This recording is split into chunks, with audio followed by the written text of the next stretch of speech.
Welcome to our channel. Today we how to use Apple Pay at Walmart step by step clearly. To use Apple Pay at Walmart, start by making sure your iPhone is set up with Apple Pay. Open the Wallet app on your iPhone.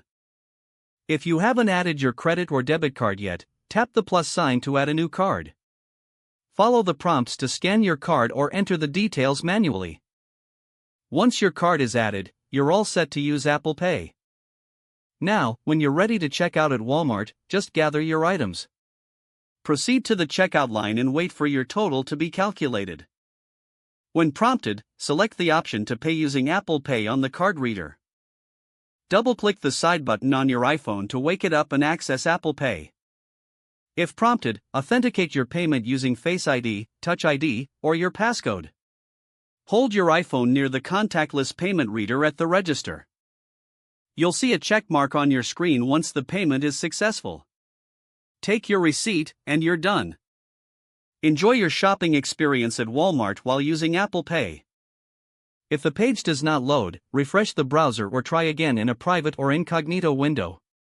Make sure you are using the correct email address, then retype it carefully to avoid small typos.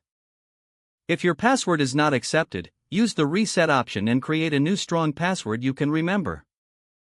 Check your spam folder for verification or security emails, then complete any requested confirmation steps. Enable two-factor authentication if available to improve account security and reduce unauthorized access risk. After signing in, review your profile details so your contact information and settings are accurate and current. If you see an error message, note it down and try again after restarting your device and internet connection.